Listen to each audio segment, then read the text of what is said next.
Colossenses, capítulo 1, e nós leremos dos versos 20 em diante. Para pegar uma sequência da leitura, nós vamos ler desde o verso 18 até o 23.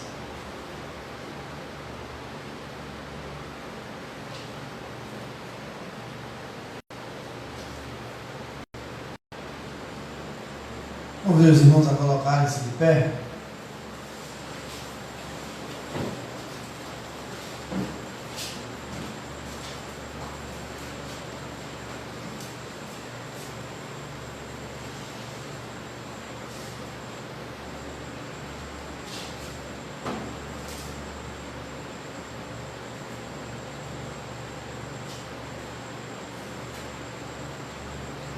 Assim diz a palavra do Senhor.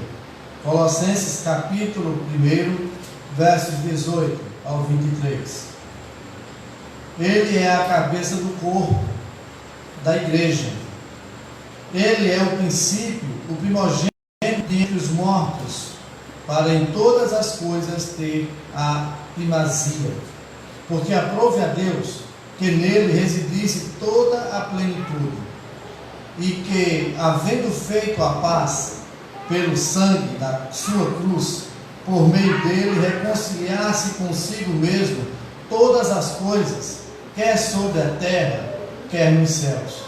E a vós outros também, que outrora éreis estranhos e inimigos no entendimento pelas vossas obras malignas, agora, porém, vos reconciliou no corpo da sua carne, mediante a sua morte, para apresentar-vos perante ele santos, inculpáveis e irrepreensíveis, se é que permaneceis na fé, alicerçados e firmes, não vos deixando afastar da esperança do Evangelho que ouvistes e que foi pregado a toda criatura debaixo do céu, e do qual eu, Paulo, me tornei ministro. Que o Senhor nos abençoe com a porção da sua palavra lida. Amém. Oremos. Senhor Deus, nosso Pai, nós te louvamos e te agradecemos pelo que até o momento já foi realizado para a glória do teu nome. Ó Deus, tu que és o único, digno de todo louvor, toda honra e toda glória. E que a tua igreja, Senhor, com o coração grato, ó Deus, com o coração agradecido, se reúne, ó Deus, para cultuar, para te bendizer o nome, para te engrandecer na beleza da tua santidade. Agora, Senhor, que a tua palavra foi lida e que estaremos refletindo na mesma. Ó Pai, fala aos nossos corações, que o teu Espírito nos ilumine, fazendo com que estejamos, ó Deus, aprendendo as lições necessárias para as nossas vidas práticas e espirituais. Abençoa a tua igreja aqui, abençoa a tua igreja, ó Deus, espalhada em todo lugar deste mundo.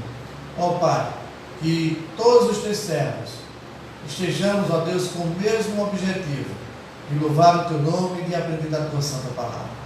E acho que sim, ó Deus, estarmos crescendo na tua graça e no teu conhecimento. É o que nós pedimos, ó Deus, agradecidos com o perdão das nossas faltas em nome de Jesus. Amém. Podeis assentar.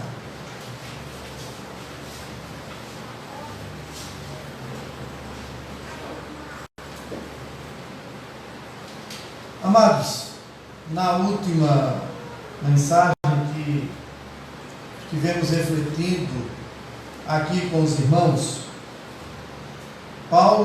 nós vimos aqui que Paulo ele desenvolveu uma metáfora para a gente estar estabelecendo a relação do corpo, da cabeça com o corpo. E vimos no verso 18, e destacando Cristo como cabeça, Cristo como aquele que está à frente, aquele que está na direção, aquele que comanda, aquele que está no controle de todo o corpo. Ele tem o controle de tudo, ele está na direção de tudo. Como nos diz no verso 17, ele é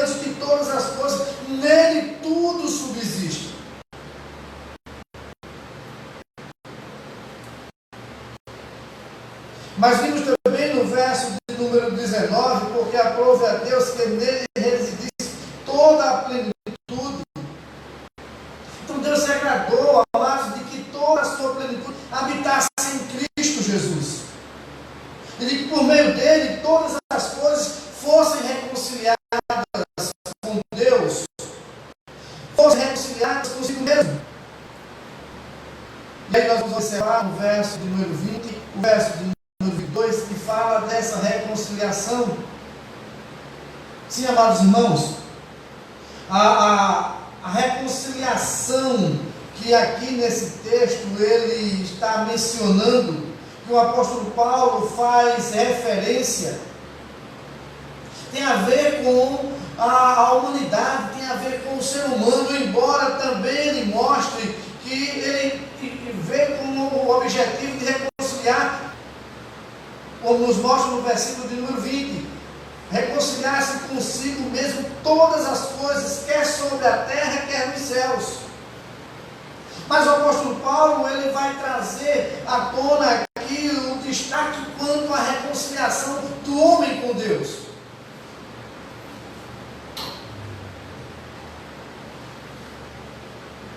E isso nós vamos observar que é através única e exclusivamente da morte do Senhor Jesus Cristo na cruz do Calvário. Através da morte dele, do Senhor Jesus, é que o homem ele pode ser reconciliado com Deus. E o propósito dessa reconciliação é alcançar uma nova criação pela qual ela estará louvando, engrandecendo o nome do Senhor, fazendo conhecido o seu nome. Através dessa mesma nação reconciliada com o Senhor, passa a ser ela testemunha desse Senhor, mostrando ao povo, mostrando ao mundo a necessidade deles também se reconciliarem com Deus. Então o propósito da reconciliação é estar alcançando essa nova criação, pessoas que vivem alienadas quanto ao conhecimento das verdades bíblicas, embora esse nome alienado ele tem sido dado pelo mundo àqueles que se convertem ao Senhor Jesus, aqueles que se voltam para o Senhor Jesus. Então, sem conhecimento das Escrituras Sagradas, usam essa expressão de alienados para as pessoas que agora têm, sim, a sua visão aberta quanto às verdades do Evangelho, quanto às verdades da Palavra de Deus, quanto às verdades que são absolutas. Mas nós compreendemos também em mostrar a essas pessoas que o crente ele é alienado porque eles pensam que não há verdade absoluta. A verdade para o mundo aí fora ela é relativa.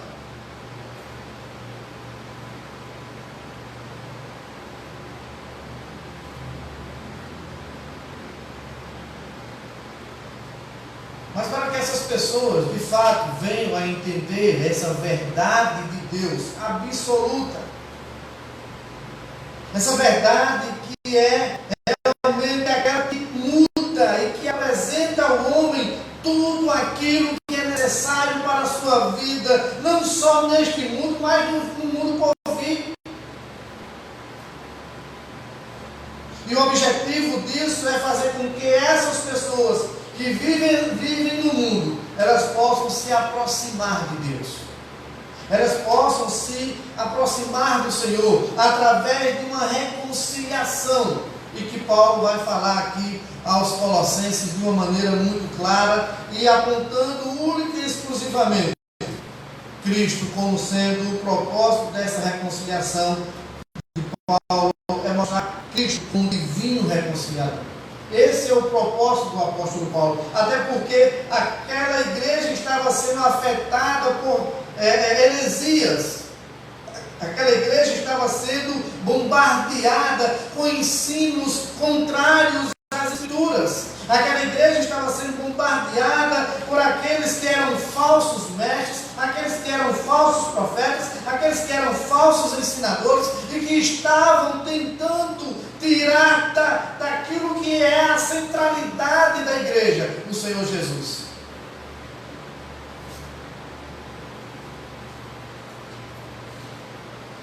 E a Bíblia nos ensina que a relação com a salvação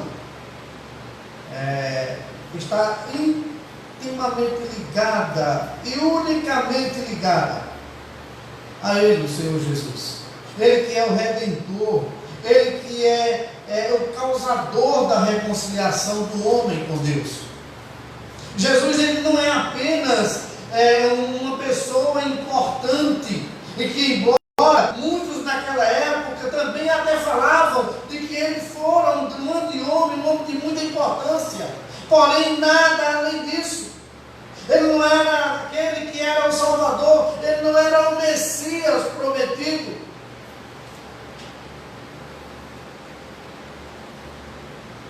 Mas a Bíblia vai nos ensinar e nos mostra o apóstolo Paulo aqui, que ele, Jesus, é o fundamento de tudo que há no mundo, inclusive e exclusivamente é só por ele que o homem alcança a salvação. Não há outro meio, não há outro caminho, não há outra forma, nada que o homem possa colocar que possa estar substituindo quem de fato pode salvar o homem, que é o Senhor Jesus.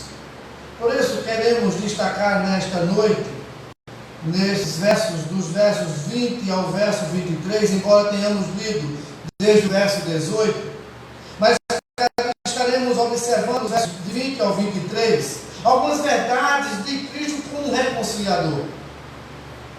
Verdades de Cristo como aquele que é o reconciliador, aquele que veio para este mundo exatamente com este objetivo, exatamente com esse intuito de reconciliar o homem com Deus, o homem que é inimigo de Deus, o homem que vive brigado com Deus, o homem que vive distante de Deus. E o Senhor Jesus veio para reconciliar esse homem que é inimigo, que vive distante, que vive brigado com o Senhor Deus, reconciliar um com o outro.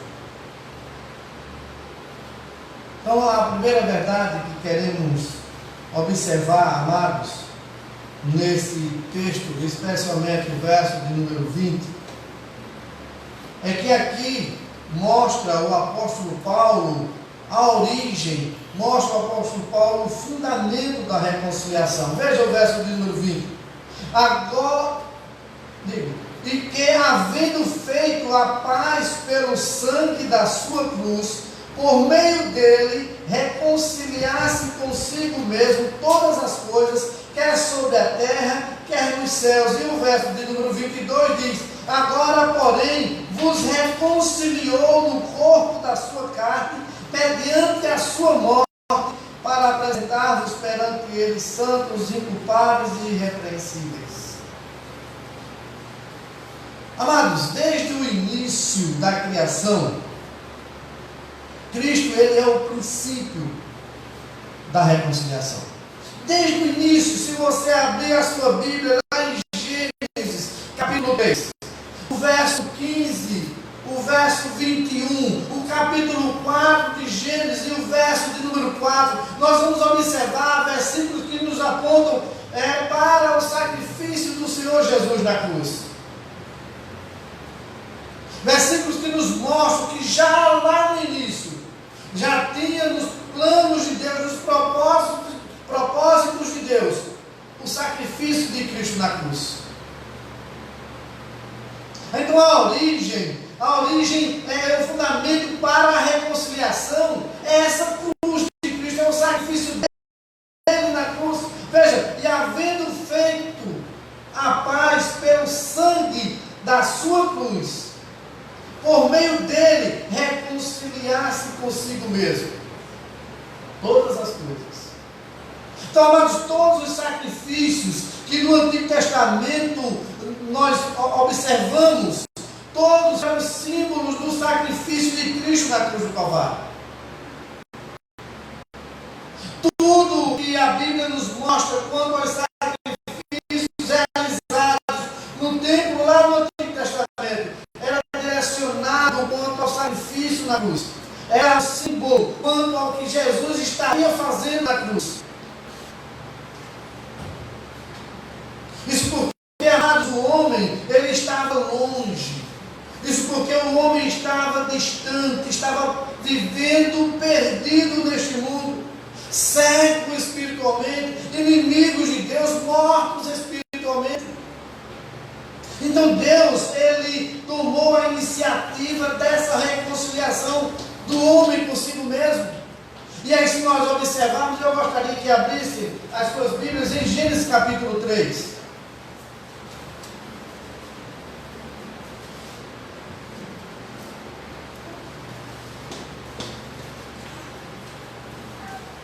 Veja só, de quem partiu para essa reconciliação, de quem foi a atitude. No verso de número 8, quando ouviram, Gênesis capítulo 3, verso 8, quando ouviram a voz do Senhor Deus, que andava no jardim pela viração do dia, esconderam-se da presença do Senhor Deus, o homem e sua mulher, por entre as árvores do jardim.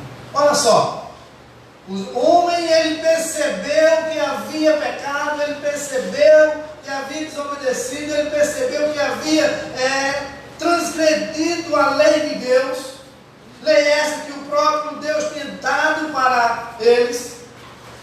Eles não poderiam comer do fruto da ciência do bem e do mal que estava lá no meio do jardim, porque no dia que eles comessem, certamente morreriam. E aí eles desobedeceram ao Senhor. E aí eles comeram e transgrediram aquela lei que Deus havia dado a eles. E esses homens, quando aqui o texto nos mostra de que eles, ao ouvirem a voz de Deus, eles se esconderam. Eles tentaram não ter um contato com Deus. Porque o pecado afastou do Senhor. O pecado os distanciou do Senhor.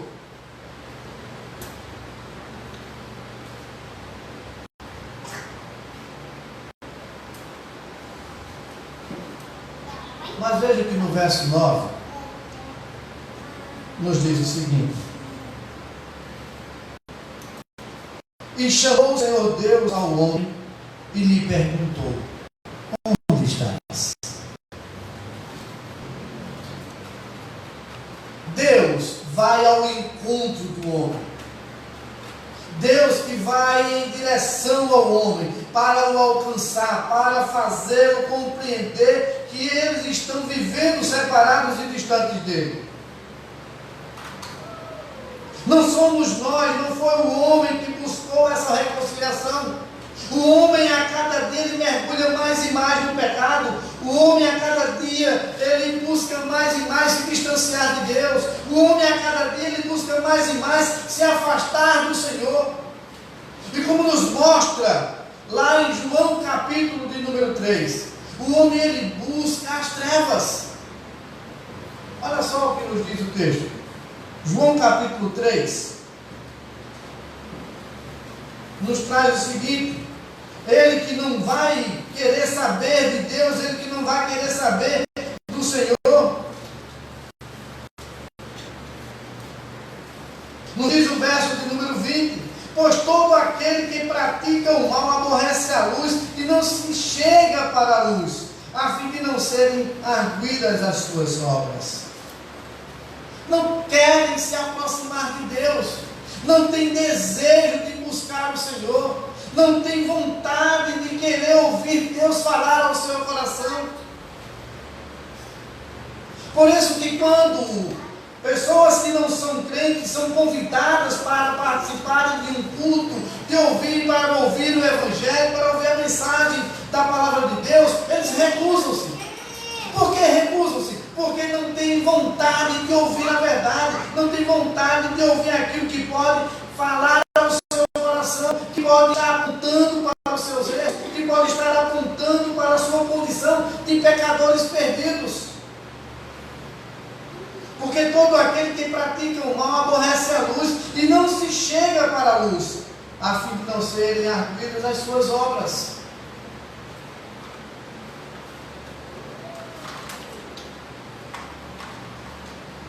Sim, amados irmãos, nós somos reconciliados com Deus. E nós somos reconciliados com Deus pela morte de Cristo na cruz do Calvário. Veja que o texto nos diz, texto de Colossenses capítulo 1, que havendo feito a paz pelo sangue da sua cruz, por meio dele, reconciliar-se consigo mesmo todas as coisas. É na cruz de Cristo que é revelado ali o poder de Deus. É na cruz de Cristo que é revelada a santidade de Deus. É na cruz de Cristo que é revelada a justiça de Deus. É na cruz de Cristo que é revelada o amor de Deus pelo homem. Diferentemente daquilo que muitos falam, daquilo que muitos expressam em nossos dias. Daquilo que muitos em nossos dias. Há muitos que expressam que Cristo ele foi derrotado porque ele foi crucificado na cruz. Há muitos que dizem que Cristo foi derrotado porque ele morreu naquela cruz.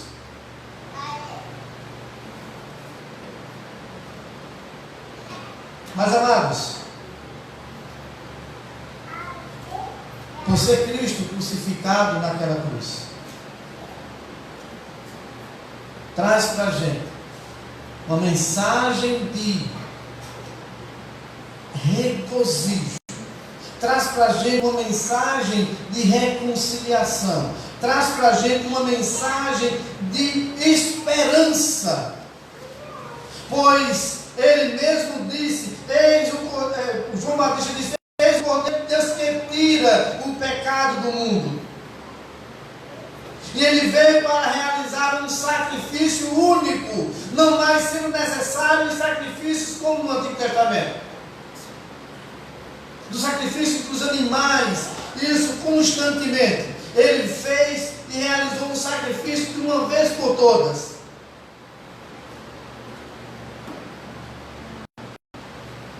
Para muitos, a cruz de Cristo, ela simboliza esse fracasso, ela simboliza essa derrota, mas pelo contrário, a Bíblia ela nos ensina que a cruz de Cristo é onde traz a vitória para o povo de Deus.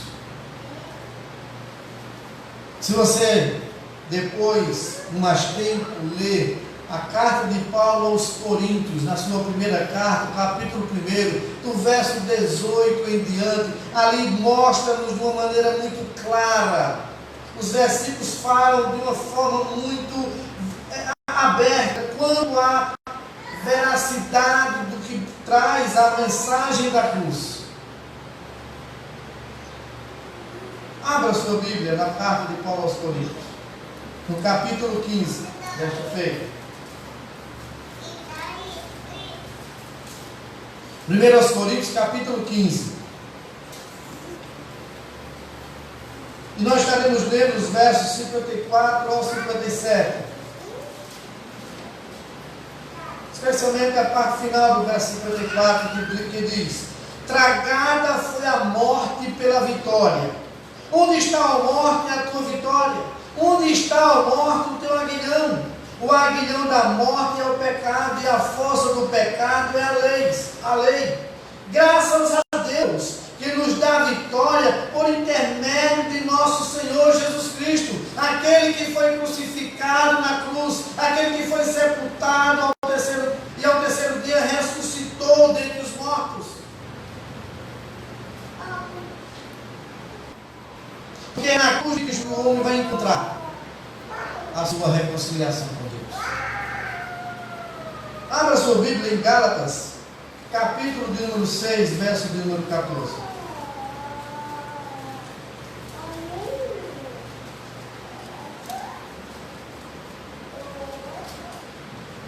Olha só o que Paulo disse. de se gloriar. Ele diz: mais longe esteja de mim gloriar-me, senão na cruz de nosso Senhor Jesus Cristo, pela qual o mundo está crucificado para mim e eu para o mundo. Voltando aí ainda para de Gálatas, capítulo 2, verso 19 e o verso de número 20, nos diz assim: porque eu, mediante a própria lei, morri para a lei, a fim de viver para Deus. Estou crucificado com Cristo, logo já não sou eu quem vive, mas Cristo vive em mim. E esse viver que agora tenho na carne, vivo na fé do Filho de Deus, que me amou e a si mesmo se entregou por mim. Sim, amados, na cruz do Calvário, quando o Senhor Jesus ali deu seu último suspiro, Ele estava ali punindo todos os nossos pecados. Ele estava sendo punido por todas as nossas ofensas. Ele estava sendo punido por todas as nossas iniquidades. Por isso que Paulo, quando ele escreve aos Coríntios, na sua segunda carta, capítulo 5, e no versículo de número 21, ele diz o seguinte: segundo aos Coríntios, capítulo 5, versículo 21, aquele que não conheceu o pecado, ele o fez pecado por nós, para que nele fôssemos feitos justiça de Deus.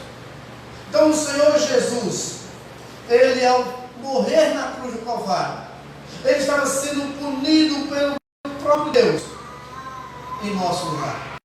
Ele estava ali realizando algo que nós é que deveríamos fazer: sermos punidos pelos nossos erros, sermos punidos pelos nossos pecados, sermos punidos pelas nossas transgressões, sermos punidos por estarmos desobedecendo a lei de Deus.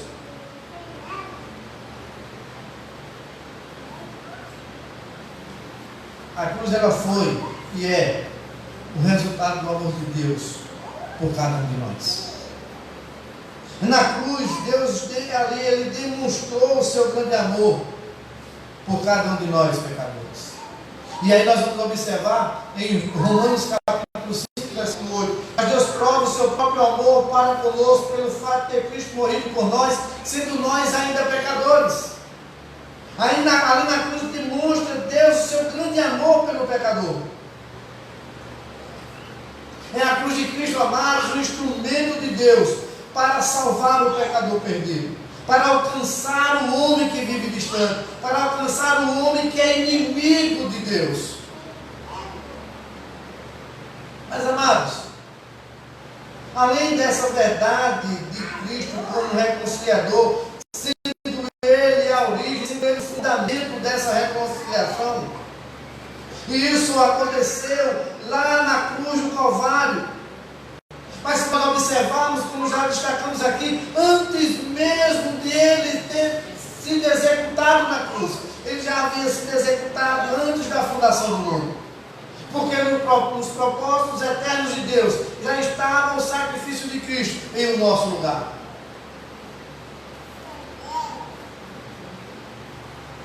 Mas a segunda verdade que queremos destacar nesta noite é a abrangência dessa reconciliação. É a cobertura dessa reconciliação. Até onde ela pode ir? A quem ela vai alcançar? E a Bíblia nos ensina que são todos os pecadores perdidos.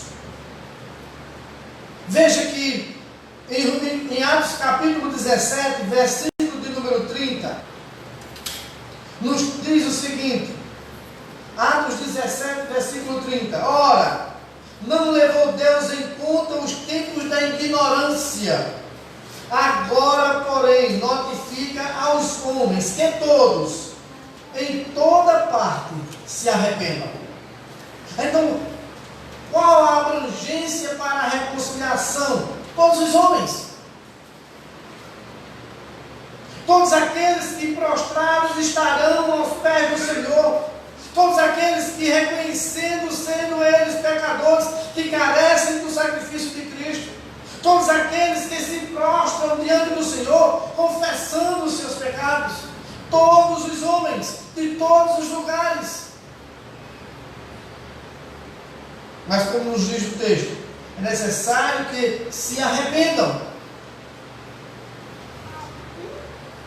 Por isso que, lá em Mateus capítulo 28, verso 19, em Marcos capítulo 16, versículo 15, nos mostra a abrangência para alcançar aqueles para uma reconciliação com Deus. Veja que em Marcos 16, 15 diz: ide por todo o mundo e pregar o evangelho a toda criatura. Então todos os seres humanos, eles têm o privilégio de ouvir a mensagem do evangelho. Mas amados, a Bíblia nos ensina que nem todos estarão se prostrando diante do Senhor. A Bíblia nos mostra que nem todos estarão se arrependendo dos seus pecados. A Bíblia nos ensina e nos mostra que nem todos se prostrarão diante do Senhor, reconhecendo-o como seu Salvador, reconhecendo como aquele que é o seu advogado, que intercede por ele. Mas a Bíblia nos ensina que todos, um dia, estarão se prostrando diante do Senhor, reconhecendo como Senhor, reconhecendo que Ele é o Senhor dos céus e da terra, e estarão confessando que Jesus é o Senhor.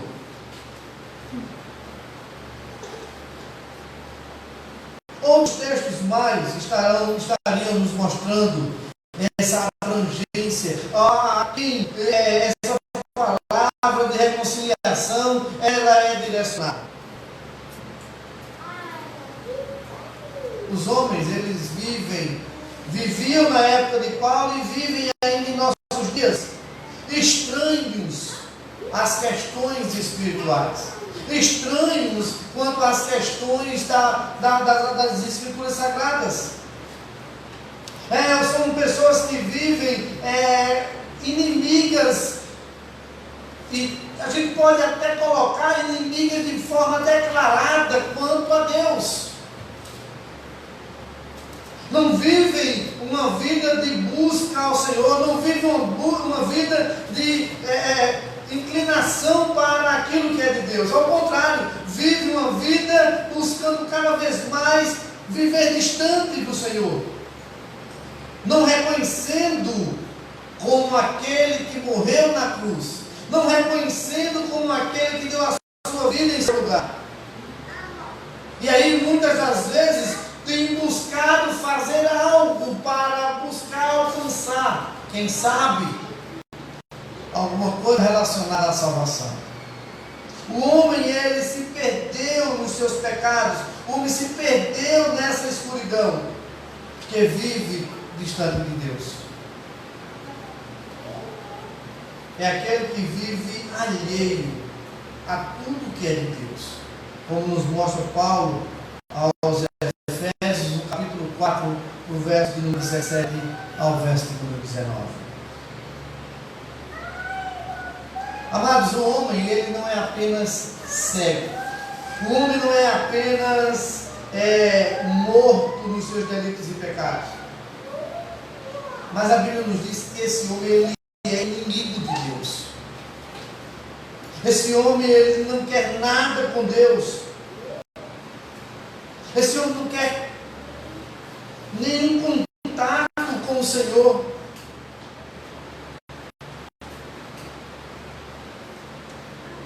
Mas essa reconciliação em Cristo, ela trouxe uma aproximação desse homem que, mesmo morto, mesmo cego, mesmo inimigo de Deus, em Cristo, ele encontra a reconciliação.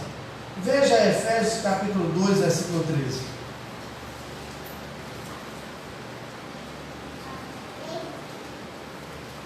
Efésios capítulo 2, versículo 13. Depois de o apóstolo aqui mostrar como é a vida de alguém que vive distante do Senhor, e ele termina o verso de número 12 dizendo: não tenho esperança em sem Deus no mundo. Verso 13: Mas agora, em Cristo Jesus, vós que antes estáveis longe, fostes aproximados pelo sangue de Cristo. Então, agora em Cristo é que o homem tem essa reconciliação com Deus. Então, amados, todos aqueles que se arrependem, todos aqueles que se prostram diante do Senhor, todos aqueles que confessam o seu pecado diante do Senhor, reconhecendo o seu sacrifício na cruz, ele passa a ter o privilégio de ser reconciliado com Deus. E de inimigo de Deus ele passa a ser amigo de Deus. De inimigo de Deus ele passa a ser filho de Deus. De inimigo de Deus ele passa a ser alguém que tem a salvação no sacrifício do Senhor Jesus. Então, essa é uma outra verdade que a Bíblia ela nos ensina. E o apóstolo Paulo nos mostra isso no verso de número 21. E a vós outros também, que outrora erais estranhos e inimigos do entendimento pelas vossas obras malignas.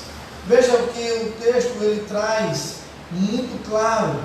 O homem ele vive sem entendimento e vive na prática das suas obras malignas. E isso é contrário àquilo que Deus quer que ele viva. Isso é contrário àquilo que o Senhor quer que ele faça. Mas ele prefere viver nas suas obras malignas. Ele prefere viver sem esse entendimento espiritual. Ele prefere viver estranhos aqui neste mundo e inimigos de Deus.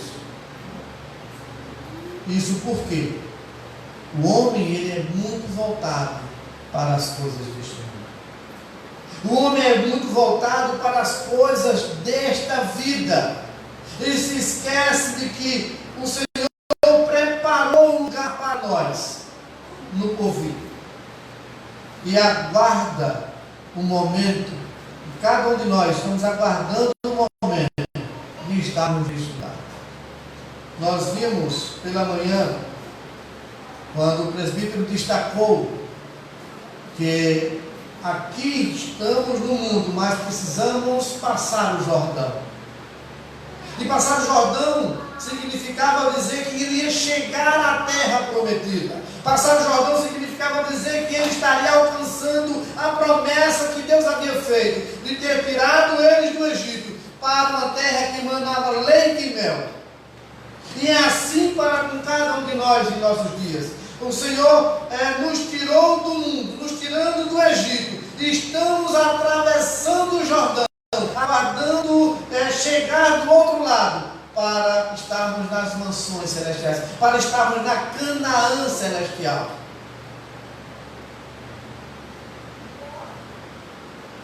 E a vós outros também, que outrora erais estranhos e inimigos no entendimento pelas vossas obras malignas.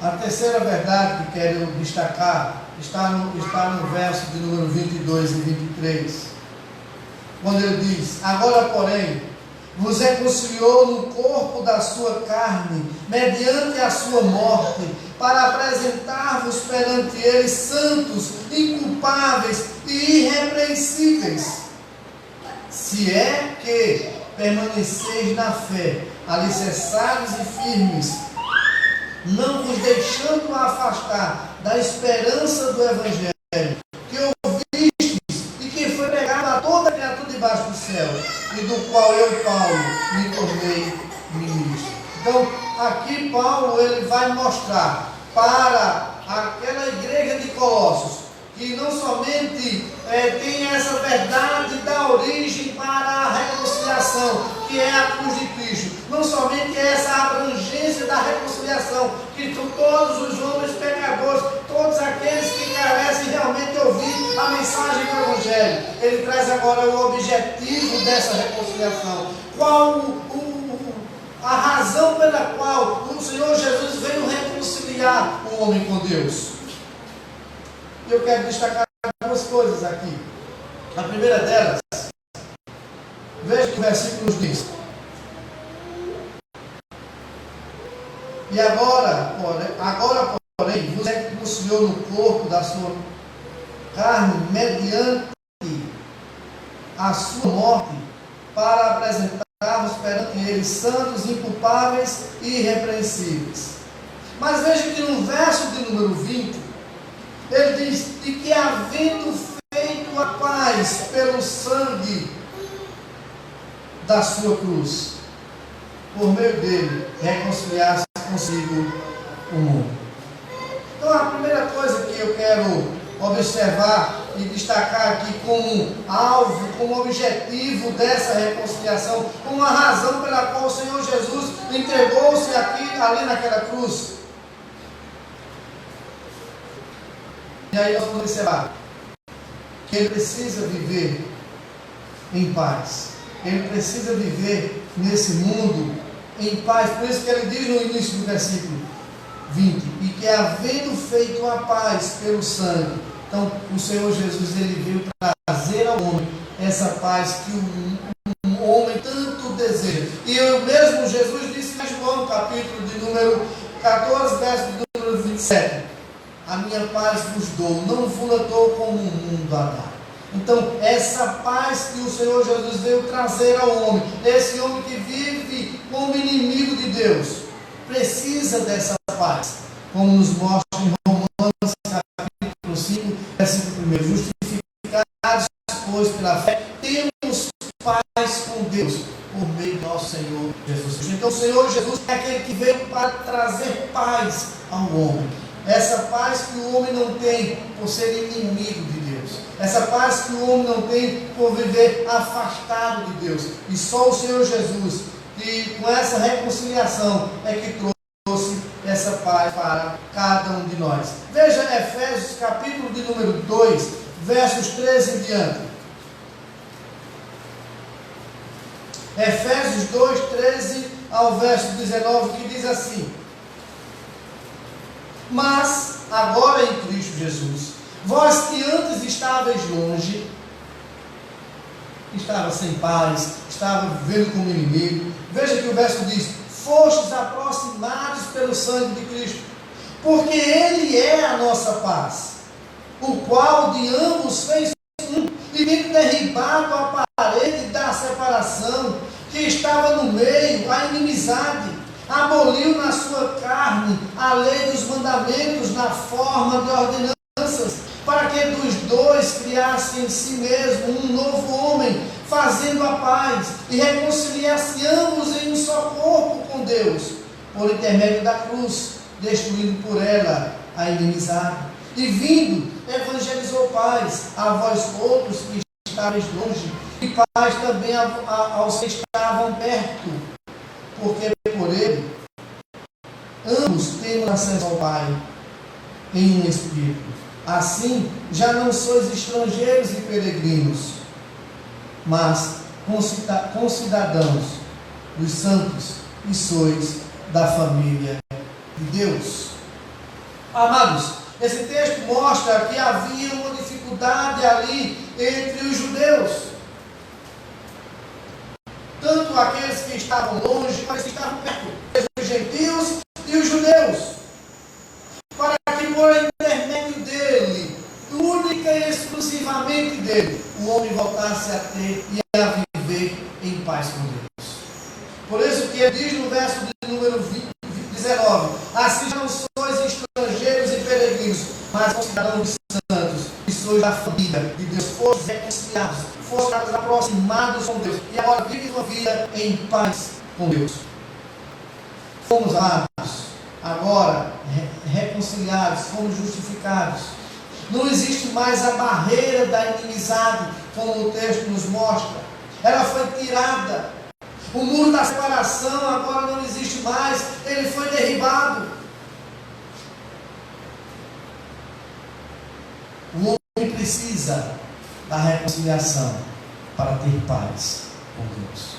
Mas em segundo lugar, queremos destacar como objetivo da reconciliação do homem com Deus, através da cruz de Cristo, através do sacrifício de Cristo, é que a reconciliação trouxe também uma vida de santidade. Essa reconciliação não somente salvou o homem, não somente justificou o homem, não somente trouxe o homem para deixar de ser inimigo de Deus para ser amigo de Deus, mas trouxe para o homem uma vida de santidade. Veja que no verso 22 diz: agora porém vos reconciliou no corpo da sua carne, mediante a sua morte, para apresentar-vos perante ele santos, inculpáveis e irrepreensíveis. Isso o texto que estamos em apreço, que é o verso 22 do capítulo 1 de Colossenses. Abra e olhe a sua Bíblia em Efésios capítulo 1, versículo 4, que fala a respeito dessa mesma mensagem, trazendo para nós um esclarecimento quanto a esta reconciliação.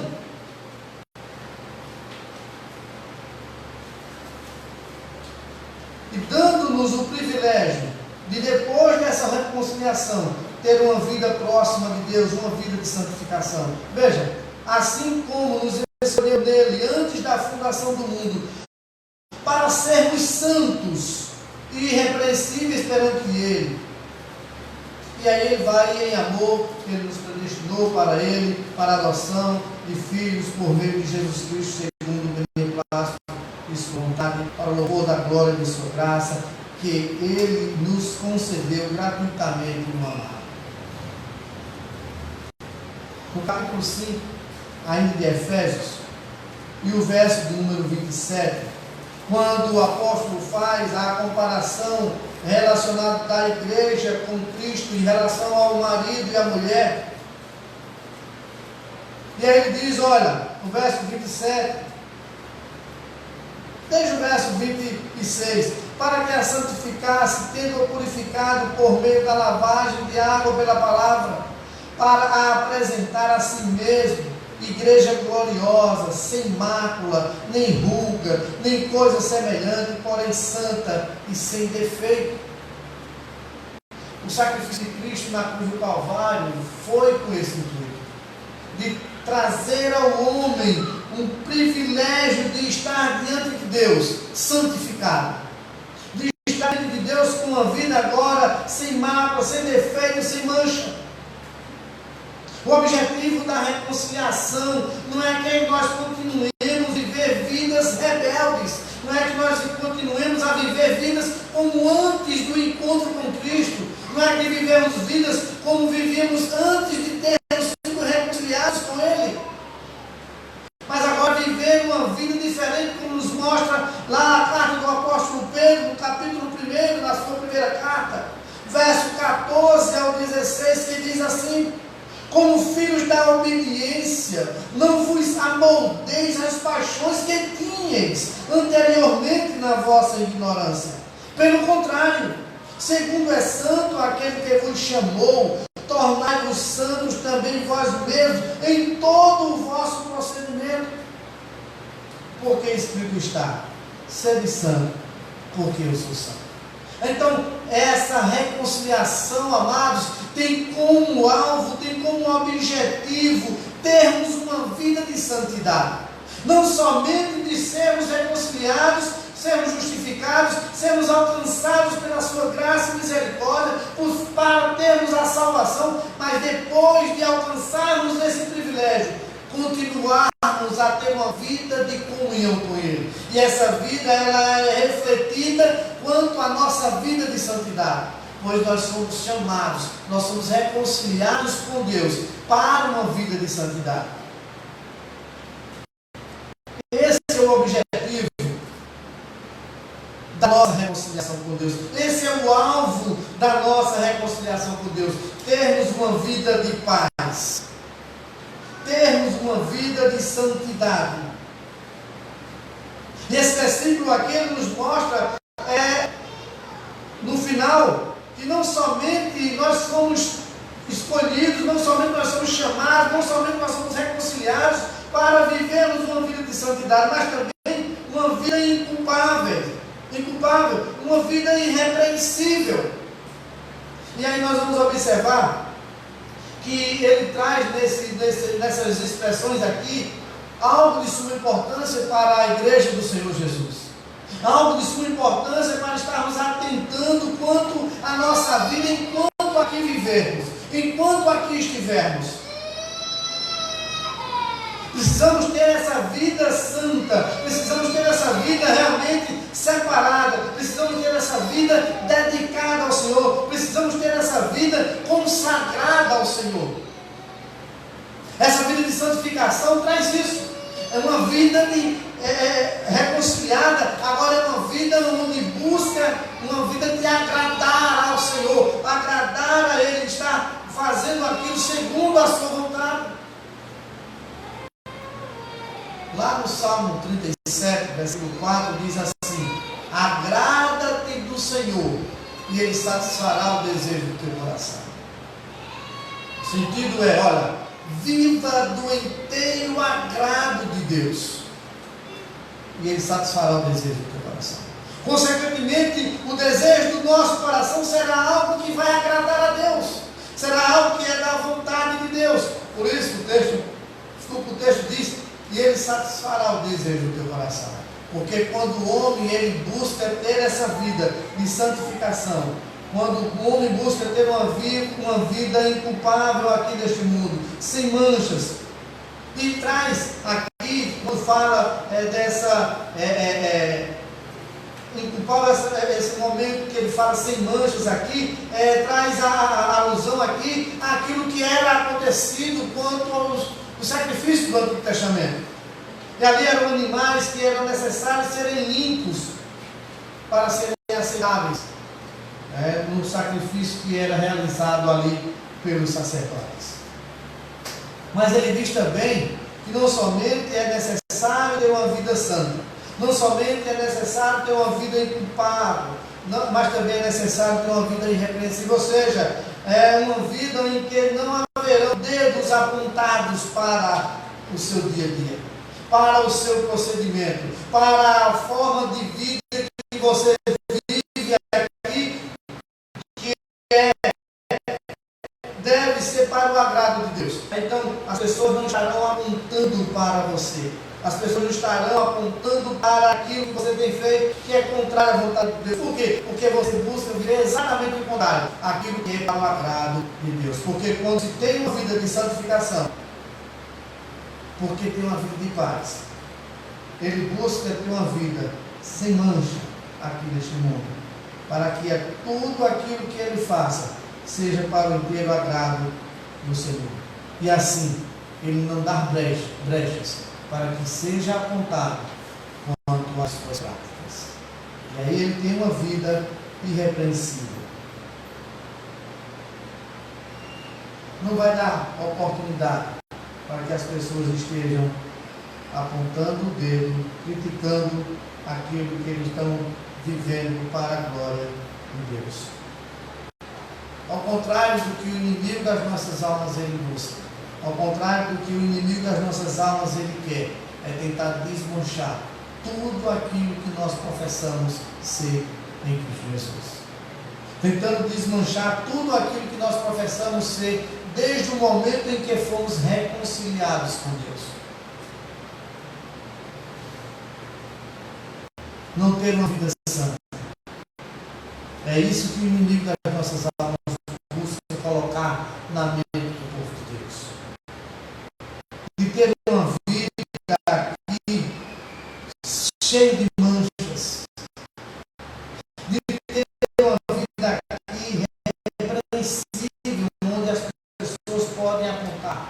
É isso que o inimigo das nossas almas quer para cada um de nós. Você estará constantemente lançando seus dados inflamáveis. Constantemente está tentando desvirtuar o caminho daqueles que foram reconciliados com Deus.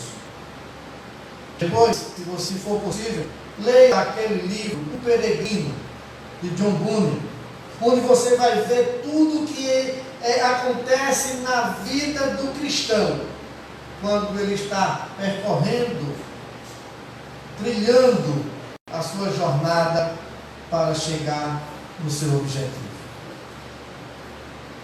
Então, amados, que cada um de nós estejamos buscando viver de fato como devemos viver, com vidas reconciliadas com Deus, vivendo assim para o seu inteiro agrado. Então, para tudo isso que nós vimos, que é uma vida de reconciliação, verdades aqui destacadas, a origem da reconciliação, a abrangência da reconciliação, o objetivo da reconciliação. O verso de número 23 vai nos apresentar a condição para isso. Olha só, se é que permaneceis na fé, alicerçados e firmes, não vos deixando afastar da esperança do Evangelho que ouviste e que foi pregado a toda criatura debaixo do céu, e do qual eu, Paulo, me tornei ministro. Se é que permaneceis na fé, alicerçados e firmes, não vos deixando afastar da esperança. Aqui nós vemos que há uma condição para aqueles que de fato foram reconciliados com Deus. Ele realmente permanecer na fé. Ele realmente continuar alicerçado, firme, não deixando a esperança que um dia ele recebeu da parte do Senhor. Veja que no verso de número 5 do capítulo 1 de Colossenses diz assim: por causa da esperança que vos está preservada nos céus, da qual antes ouvistes pela palavra da verdade, do Evangelho, que chegou até vós, verso 6, como também todo o mundo está produzindo fruto e crescendo, tal acontece entre vós, desde o dia em que ouvistes e entendestes a graça de Deus na verdade. Então, essa esperança ela deve permanecer na vida do cristão.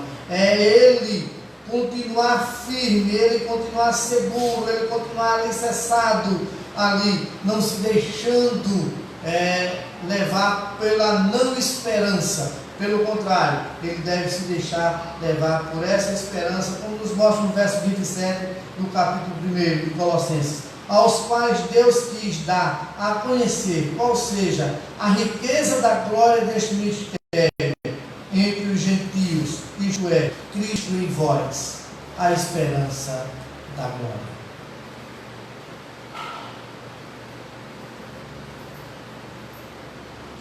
Irmãos,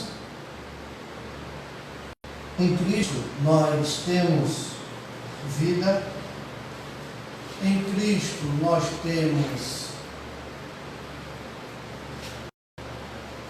reconciliação com Deus, em Cristo nós temos paz com Deus, em Cristo nós temos uma vida de santidade, em Cristo nós temos uma vida diferente.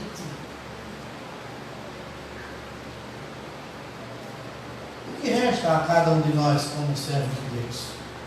É agradecermos a Ele e estarmos mergulhando em todo esse privilégio que nós temos. Temos vida, fomos reconciliados com Deus, temos paz com Deus. Por isso devemos buscar uma vida de santificação, devemos buscar uma vida de mais aproximação com o Senhor e vivermos neste mundo vidas diferentes. Pense agora, pare um pouquinho e reflita no seu dia a dia, na sua em volta de você, na esfera que você vive, seja no lar, seja no trabalho, seja na escola, seja com os vizinhos, não importa onde você viver, existem pessoas que ainda não foram reconciliadas com Deus. Existem pessoas que ainda não tiveram encontro com Cristo. Que você possa ser influenciador quanto a essas pessoas. A gente está vivendo a moda aí, do digital influencer, né? Aquele que diz, olha, assim, assim, assim, e milhões de pessoas seguem e querem fazer aquilo mesmo. Eu quero adaptar essa mesma expressão para nós. Não sejamos digitais mais influência, né? Mas sejamos influenciadores para aqueles que hão de ver em Cristo Jesus. Que testemunhemos do privilégio que Deus nos deu, da sua graça, da sua paz, da sua vida de santidade, da sua vida de amigos, de filhos de Deus, e possamos mostrar para as pessoas a necessidade que elas têm, porque vivem, amados, de maneira desesperada, vivem de maneira aqui nesse mundo sem reconciliação com Deus, e elas carecem. Então reflitam, como você pode ser um instrumento de Deus para a reconciliação dessas pessoas, para a reconciliação desses que vivem vidas perdidas sem Deus e sem salvação. Paulo aqui nos mostrou que aquela igreja ela precisava viver dessa maneira, que aquela igreja ela precisava estar assim, consciente do que Deus fez na vida delas, única e exclusivamente pelo Senhor Jesus Cristo. Que nós hoje estejamos reconhecendo o que Deus fez em cada um de nós, única e exclusivamente pelo Senhor Jesus. E assim como ele conclui o verso de número 23, do qual eu, Paulo, me tornei ministro, que cada um de nós sejamos um instrumento nas mãos de Deus para reconciliar o mundo com Ele. Que Deus, pois, continue